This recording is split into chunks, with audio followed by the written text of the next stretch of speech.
Milí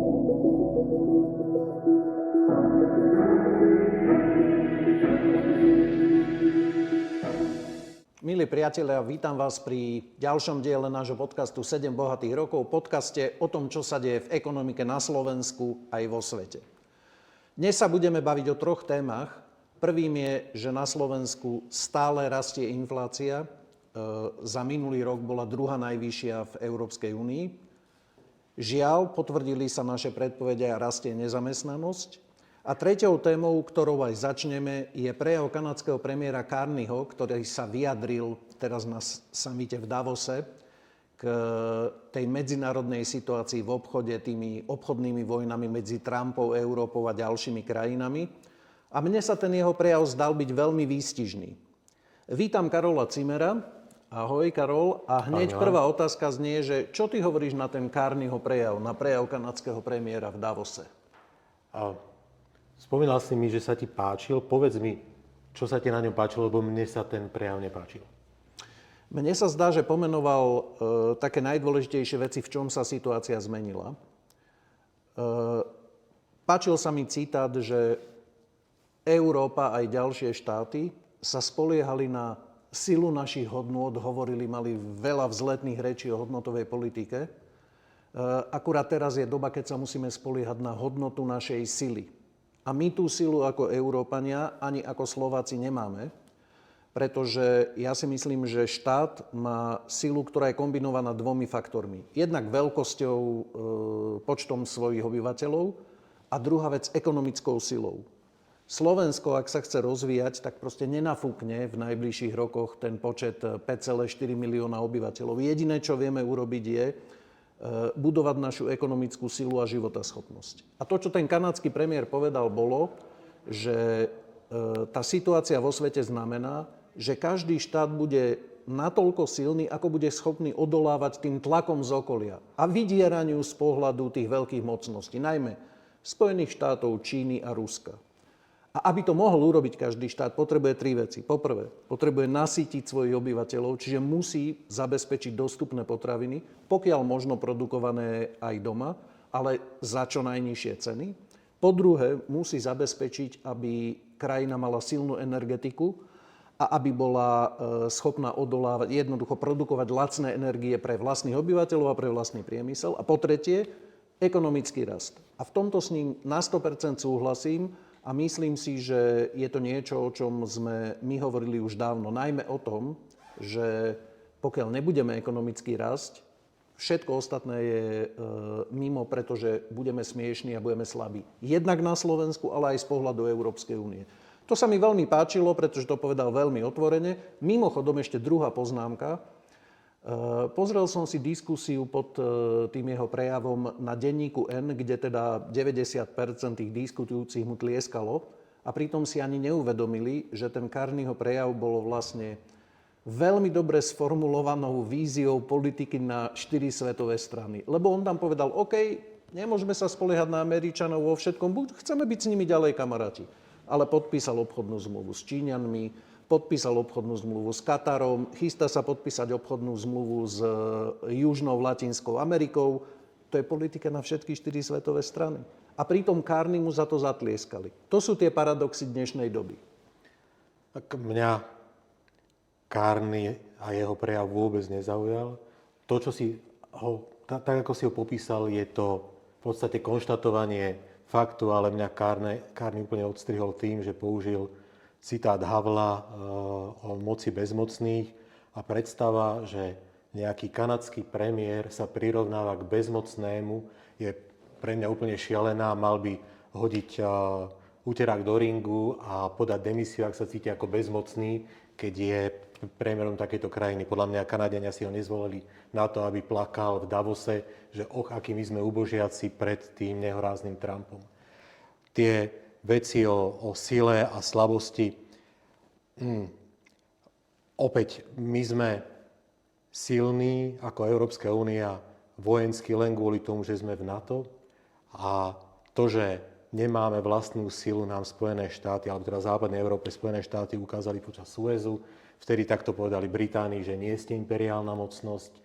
A rovnako Francúzom povedali, že nemáte na to. Pre našich poslucháčov a divákov to sa jednalo o rok 1956, kedy Briti a Francúzi spolu s Izraelcami obsadili Suezský prieplav a Američania donútili tieto tri štáty, aby ho vrátili naspäť Egyptu. Len ako poznámka, aby sme vedeli kontext. Briti to odvtedy považujú za koniec svojej imperiálnej sily. Tak to skutočne aj je. A preto Európa neskôr začala rozprávať o tom, že má nejakú silu vo svojej slabosti, ale reálne toto rozprávala iba Američanom.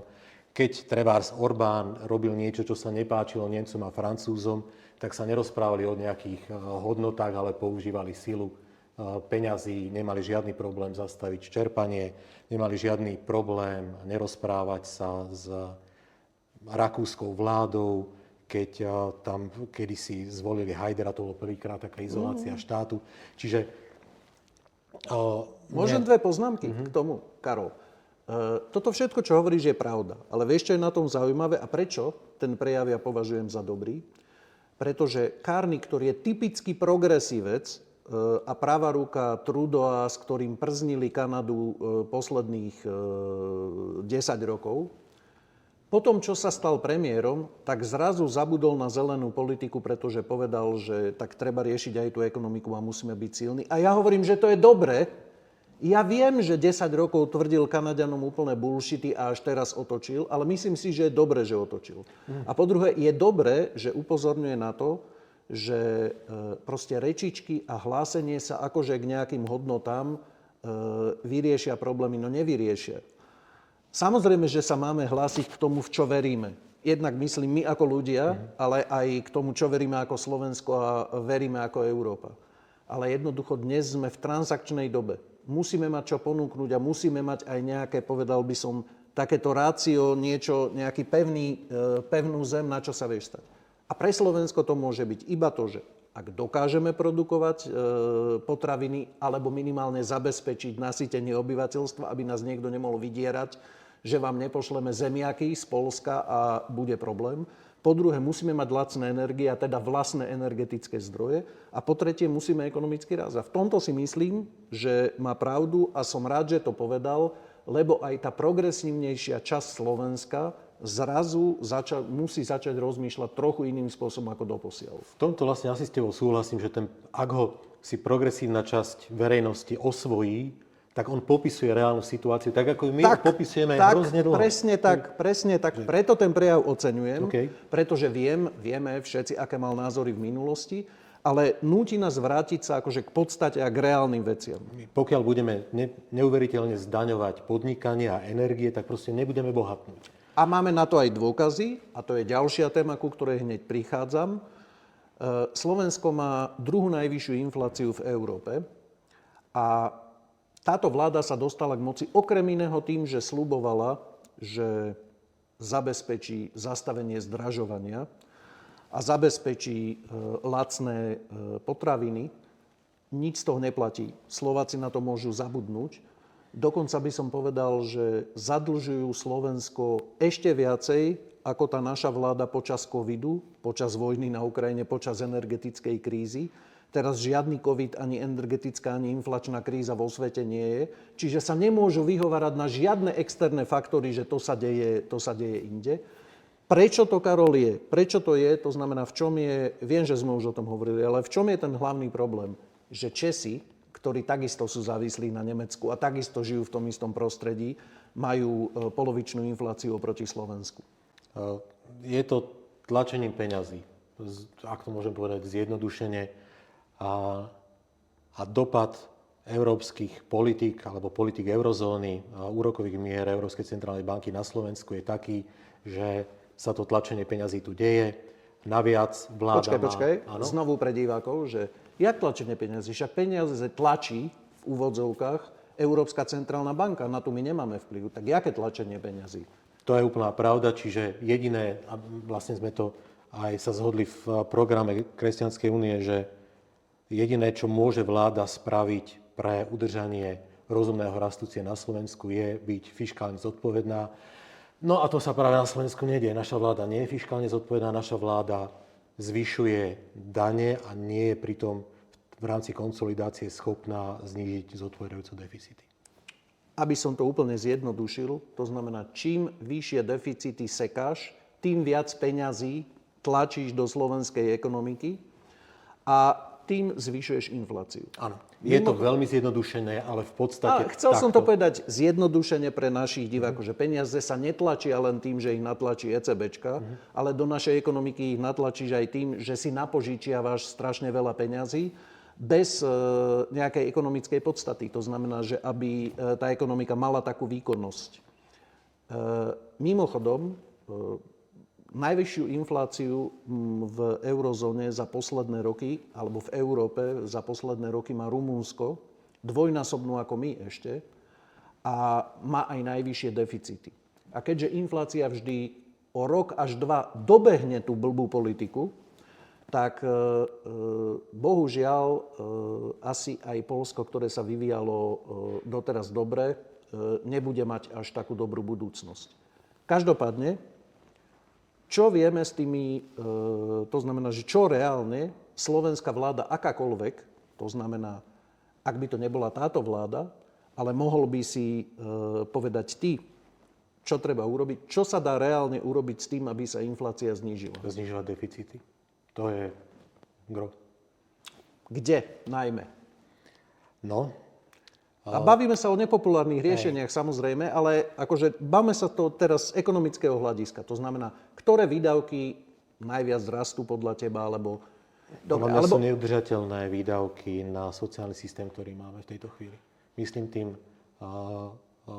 dôchodky a rôzna iná sociálna podpora. Jej rast musí byť zastavený, ak by nemala byť dokonca zosekaná, pretože my si v tejto chvíli požičiavame hrozne veľa peňazí na to, aby sme ich rovno minuli. My na tú úroveň životnú nemáme a nemáme ani na to, aby sme si naďalej týmto tempom požičiavali. Čiže niečo sa musí stať. Ja v tomto s tebou nesúhlasím. Nemyslím si, že ľudia na Slovensku sa majú tak geniálne, že ten sociálny systém treba zoškrtávať. Ale to, čo si myslím, že musíme urobiť je, že rozširovať ho alebo dvíhať ho až vtedy, keď na to budeme mať ekonomický rast. To znamená, moja cesta nie je zoškrtávať sociálny systém. Myslíme to teraz nie sociálne dávky, ale celý ten sociálny ekosystém, ktorý máme. Ale jednoducho rast ekonomiky a aj rast a následne rast odvodov, rast daňových príjmov musí predbiehať rast toho sociálneho systému a my sme opačne. To znamená, že my sme zvyšovali sociálne výdavky, zvyšovali sme dôchodky takým spôsobom, že teraz to tú Ficovú vládu dobehla. Lebo prvé, čo urobila, bola, že o 1 miliardu zdvihla výdavky v tejto sfére. A to sa nedá ufinancovať, keďže súčasne dusí ekonomiku. Tak mne to pripomína ten stav, že poznáš tú otázku, že čo je skôr sliepka alebo vajce? No, poznám. No. A v tomto prípade, že čo je skôr zamestnávateľ alebo zamestnanec? No ono to není tak, že vyliahne sa zamestnanec a okolo neho behajú sliepky, ktoré by ho chceli zamestnať. My sme v opačnej situácii, že hľadáme, najskôr musí byť ten zamestnanec, najskôr musí byť ten zamestnávateľ, aby sa zamestnanec mohol zamestnať. A proste pokiaľ chceme mať čo najviac zamestnancov a čo najlepšie platených, to znamená, aby sa ľudia mali dobre, lebo od toho je štát, aby ľuďom zabezpečil nejaké možnosti, aby uživili svoje rodiny, tak v takom prípade nesmieme zabíjať tie sliepky. A táto vláda ich už 2 roky tvrdo zabíja. To je pravda. Či malých, alebo veľkých, alebo stredných. A furt dúfajú, viete, dneska poviem 2 vtipy, Karol. Prvý je tento, že tá vláda verí vlastne ako v tom vtipe, že odnaučí toho koňa žrať seno. A dá mu čoraz menej a menej sena a naloží mu čoraz viac a viac záťaže akože na chrbát. A ten kôň furt nejako ide. Až raz skape. A vláda hovorí, ale skoro sa to podarilo. Veď proste 2 roky to fungovalo. A my sme v tejto situácii. A vidíme to už nielen na veciach, ktoré ľudia možno nemusia priamo vidieť, ale vidíme to na ďalšom faktore a tom, že od leta, presne tak, ako sme to hovorili, začala stúpať na Slovensku nezamestnanosť. A ona stúpa na základe dvoch faktorov. Že tomu zamestnávateľovi, tomu koňovi, ktorý má tých ľudí odviesť, sme nasekali na krk a na chrbát toľko závažia v podobe vyšších daní, nových daní a vyšších odvodov, že jednoducho tie kone to už prestalo baviť. A pokiaľ chceme, aby nás vozili, tak to nemôže byť tak, že tie kone zabijeme, alebo že tie kone proste prestanú ťahať. A druhá vec, ktorú vláda robí, je, že udeľuje čoraz viac a viac národných víz pre obyvateľov z tretích krajín. A to je India, Pakistan, Filipíny, Indonézia. Na Slovensku už ich pracuje viac ako 30 000. No a v stave, keď sa zvyšuje nezamestnanosť, tým vláda znižuje pravdepodobnosť, že si ľudia na Slovensku budú vedieť nájsť prácu, pretože títo ľudia samozrejme budú robiť za oveľa menej peňazí, ako by boli ochotní robiť Slováci. Tvoj komentár k tomu. Súhlasím. Možno len dve poznámky. Jedna je, že stále je samozrejme možnosť šetriť aj na štátnej správe, čiže sociálne výdavky sú to gro, kde tie peniaze sa míňajú, ale tie nápady z programu Kresťanskej únie o zosekaní ministerstiev, to stále je platné, tam sa vie šetriť. A druhá vec je, že hovoril si, že vláda v tejto chvíli nemá sa na čo sťažovať, že nemá ani COVID, ani začiatok vojny na Ukrajine, no ale má Trumpa, čiže má sa na čo sťažovať, konkrétne dôvodom určite pre našich makroekonómov budú Trumpové clá, vôbec jeho zneisťovanie sveta, jeho hroznými slovami. No, reálne je to ale trochu inak. Trumpová ekonomika rastie vyše 4%, my sa tam nevieme ani dohrabať. Čiže ak by Trumpové politiky boli také deštruktívne, tak by sa trošku prejavovali na Spojených štátoch, ale neprejavujú. No, tak ja mám na to dve poznámky k tomu. Poprvé, Česká republika má rovnaké medzinárodné prostredie ako my a rovnako je závislá na nemeckej ekonomike a má vyšší rast a polovičnú infláciu ako Slovensko. To znamená, na čo sa chcú vyhovárať. Môžu sa vyhovárať, na čo chcú. Po druhé, ani na Trumpa sa nemôžu vyhovárať, veď za Trumpom letel Fico podpisovať jadrovú dohodu. A mne jadrová dohoda nevadí, iba sa mi zdá byť smiešné, keď Fico v ten istý deň čaká na fotku s Trumpom a Ľuboš Bláha, jeho pravá ruka a verný sluha, organizuje v Bratislave na námestí demonštráciu proti americkému imperializmu a za solidaritu s Venezuelou. Problém je v tom, že v tej, povedal by som, v tej zahraničnej politike v niečom aspoň trošku Fico nejaký, nazval by som to, že nejaký anung má. Hej, že niektoré veci možno vie odhadnúť. Ale čo sa ekonomickej politiky týka, tak nás vedie presne do Venezuely, pretože to riadia takí mentálni atléti a predvídaví ľudia, ako je napríklad Ľuboš Bláha. A to je problém našej ekonomiky. A ešte druhú vec chcem povedať. My máme ako podtitul nášho programu plán pre 7 bohatých rokov, návrat k riešeniam, ktoré fungujú. A mne prípada strašne smiešne, ako títo socialisti, ale bohužiaľ to je jedno, či tí Ficovi, starí socialisti, alebo tí noví socialisti v Bruseli, čiže progresívci, robia tie isté chyby v Európe. Robia tie isté chyby, ktoré vedú k tým istým dôsledkom a proste sú z toho strašne prekvapení. Že keď proste tomu koňovi, čiže tým zamestnávateľom, naložíš príliš veľa na chrbát, tak ten kôň nebude ťahať alebo zdochne. A oni sa divia, že tá ekonomika nefunguje a že rastie nezamestnanosť. A že, vieš, že pripomína mi to, keďže to stále na to upozorňujeme, vlastne rok na to upozorňujeme, že toto bude viesť k nezamestnanosti a bude viesť k stagnácii ekonomiky. Teraz sa to potvrdilo. Tak mi to pripomína druhý vtip, ktorý dnes chcem povedať. Ide babka po lese a naraz počuje, ako ide, že na strome nad ním sedí chlapík a píli pod sebou konár. Zbadá, že to je Fico. A hovorí mu, pán premiér, nepílte ten konár pod sebou, to sa vám vypomstí. Ale babka, čo ty tomu rozumieš? A píli ďalej. Babička ide ďalej a zrazu za sebou počuje také, že buch. Otočí sa a Fico beží za ňou. Hovorí, babka, vyvešti mi ešte niečo. Tak celý svet, myslím ten slovenský, mu hovorí, že keď zavedieš transakčnú daň, zvýšiš dane, zoberieš ľuďom peniaze za ekonomickú aktivitu, to znamená znížiš daňové bonusy, keď zvýšiš odvody, ekonomika nebude fungovať. Proste nebude fungovať. Tie ľudia prestanú podnikať, vidíme to. Viac ako 60 000 ľudí zavrelo živnosti.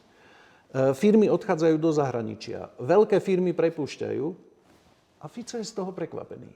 Tak my mu teraz vyveštíme ďalšiu vec. Ak náhodou si vstúpi do svedomia, lebo pred debatou sme sa bavili o tom, že ťa zaujal jeden taký akože Ficov náznak, tak ako sme ocenili, že Kárny, napriek tomu, že bol progresívec a liberál, v niečom sa vrátil k normálnosti, tak teraz dajme šancu aj pánovi premiérovi. Páčilo sa mi, že povedal, že vidí priestor na znižovanie odvodov, že v nejakej debate pripustil, že možno to vláda s konsolidáciou trošku prehnala. Tam vidím tú nádej, ale my v tejto chvíli iba ideme si zažiť ďalšie kolo konsolidácie. A vláda do Bruselu slúbila, že pripraví v tomto roku konsolidáciu na ďalší rok a pomaly nabiehajú uhlíkové clá, ktoré ešte zhoršia pozíciu otvorených ekonomík, ako sme my, ktoré majú veľa dovozov. Takže moja viera v to, že začneme nejak búrlivo rásť, je mizivá. To ani moja viera v tom nie je, ale predsa len aj premiéra dobehla aspoň trochu realita. Ak aspoň trochu zníži odvody a tým zníži aj cenu práce, tak môže zastaviť to stúpanie nezamestnanosti, ktoré vlastne za našej vlády hneď od začiatku covidu, keď proste nabehol ten buch, celý čas nezamestnanosť klesala až doteraz. Až teraz sa ten trend otočil. A ja to nehovorím kvôli tomu, že mám rád Fica, ale hovorím to kvôli tomu, že mi záleží na tých ľuďoch, aby boli schopní na Slovensku nájsť si prácu. A v tom je to dobrý signál a dobrý začiatok tohto roka. A verím, že v ďalších debatách budeme môcť priniesť aj trochu viac dobrých správ. Nie len to, že sa možno v otázke odvodov premiér Fico spamätá. Stále je nádej, že tak, ako je premiér skutočne výnimočne schopný politik na slovenské pomery, a vlastne celkové, podľa mňa, že výnimočne schopný politik je hrozný ekonom. Ekonomická politika jeho vlády je príšerná, ale možno sa blízka na dobré časy, ako vravíš. No ono je to tak, že keď ťa núdza prikvačí, tak vtedy musíš začať robiť aj dobré riešenia. Mimochodom, Churchill to povedal o Američanoch, že Američania v zahraničnej politike zvolia vždy to najlepšie riešenie. Pravda, až vtedy, keď vyčerpajú všetky ostatné. Tak dúfajme v záujme Slovenska, aby premiér Fico začal voliť ekonomicky dobré riešenia, keď už zisťuje, že všetky ostatné zlé už pomaly vyčerpal. Ďakujem ti, Karol, za debatu a vám želám pekný deň a teším sa na ďalšie diely nášho podcastu 7 bohatých rokov. Dovidenia.